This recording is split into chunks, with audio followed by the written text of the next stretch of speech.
Hello guys, जय माता दी। आप सभी को पता है कि नवरात्र स्टार्ट हो गए हैं, तो मैंने भी यहाँ ये कन्याओं का पूजन किया था। इनको भोग खिला रही थी और ये यहाँ पे तिलक कर रहे थे मेरे हस्बैंड। तो आपको स्टार्टिंग से मैं लेके चलती हूँ नवरात्रों के कि रोज़ का बस यही रूटीन था कि माता जी को श्रृंगार करना है, फूलों से भोग क्या बनाना है वो डिसाइड करना। फर्स्ट डे तो मैं शूट नहीं कर पाई थी, बट ये मेरे 8वें नवरात्रे वाले दिन की है। उस दिन मैंने सब लोग शूट किया था, डेली नहीं कर पाती थी। तो ये माता जी का पुरानी माला उतार के नई माला चढ़ाना और भोग वोग में क्या बनाना है वो सब कुछ डिसाइड करके पहले ही रखना होता है मुझे। फिर सुबह जल्दी से वो तैयारियां करनी होती है। 9 दिन ऐसा लगता है कि मानो घर में अलग ही एक रौनक आ गई हो। आप देख सकते हैं कि चीज़ों को ध्यान से मैं पूरे प्रॉपर तरीके से करती हूँ कि कोई भी मिस्टेक ना हो।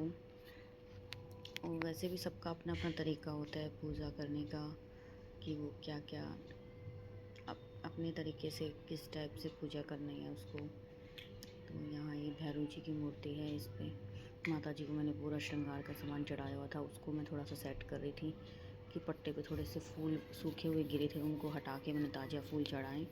रोज़ का मेरा यही था कि बस कि थोड़ा साफ़ सुथरा रहे। ऐसा नहीं है कि पट्टे पे कुछ फैला हो, मुझे ये सब बिल्कुल पसंद नहीं। मैं एकदम साफ़ सफाई से ही हर काम को करना पसंद करती हूँ। ये फ्रूट्स उठा के मैंने पहले वाले फिर दूसरे रखे थे, ताज़ा वाले फ्रेश वाले। फिर माता जी को यहाँ तिलक कर कर रही हूँ। ये हमारी कुल देवी की फ़ोटो है, नगरकोट धाम। इन सबको तिलक कर रही हूँ। फिर ये भैरव जी की है, माता जी की फ़ोटो के साथ भैरव जी की होना बहुत ही कंपलसरी होता है, इनके बिना पूजा अधूरी है। राम दरबार और ये हनुमान जी की, यहाँ ये मैं लक्ष्मी पूजन की फ़ोटो ऑलरेडी लगी हुई थी, तो मैंने इनको भी कलश के भी और नारियल की भी सबकी मतलब डेली ही ये मैं अपने हिसाब से करती हूँ पूजा। आई होप सभी करते होंगे। यहाँ मेरे ज्वारे देख सकते हैं आप कितने अच्छे हुए हैं। माता ने बहुत अच्छी कृपा दृष्टि अपनी बनाए रखी है। तो ये माता के यहाँ जोत ले रहे हैं हम कि ये तो माता रानी आ गई है। यहाँ पे जोत पे भोग लगा दिया। मतलब इतना, फिर आरती वगैरह करते हैं हम। 5 आरतियाँ गाती हूँ, फिर दुर्गा चालीसा का पाठ करती हूँ और उनका बीज मंत्र है वो भी मैं कर लेती हूँ 108 बार। डेली का मेरा यही रूटीन है, सुबह शाम का। और यहाँ हम लोग आरती कर रहे थे। बच्चों को भी मैं लेके बैठ जाती हूँ क्योंकि अभी छुट्टियाँ चल रही हैं, तो वरना इनको इतनी देर बैठने में बड़ा आलस आता है। बट अब तो ये अच्छे से पूजा कर रहे थे। पूरी आरती करने के बाद ही मैं दुर्गा चालीसा का पाठ करती हूँ। उसके बाद हम कुछ खाते पीते हैं।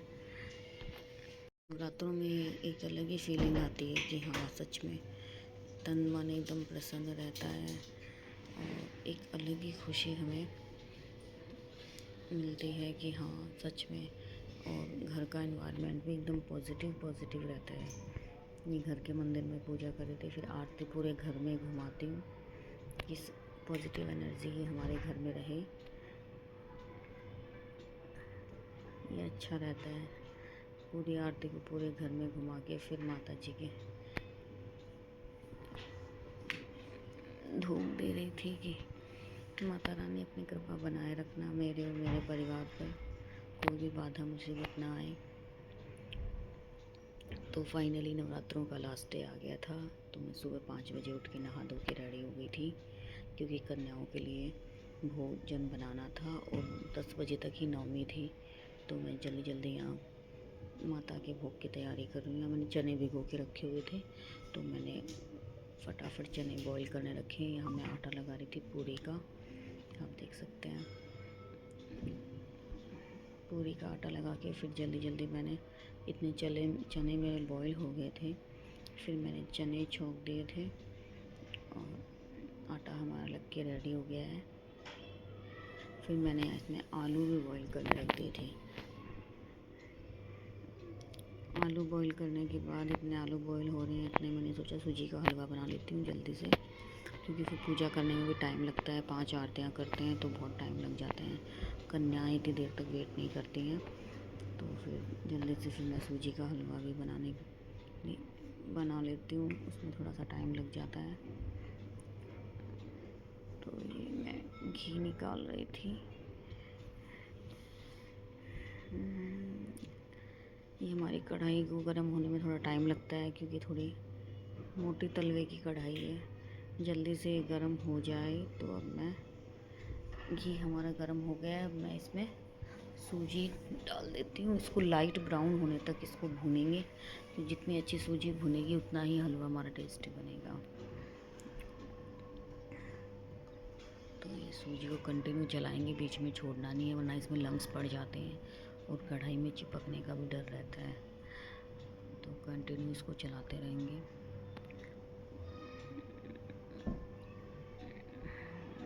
माता को सूजी का हलवा का ही भोग लगाया जाता है।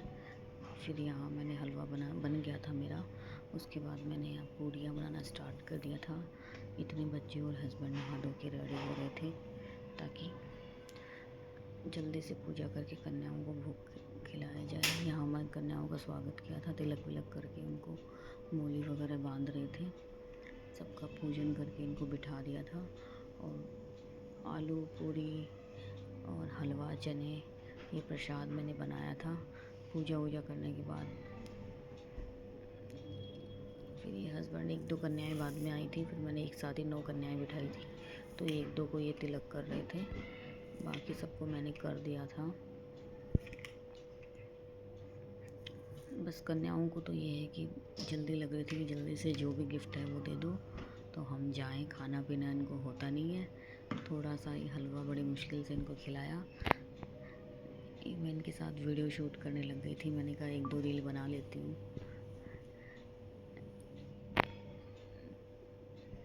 तो मेरा व्लॉग कैसा लगा तो लाइक एंड कमेंट ज़रूर कीजिएगा।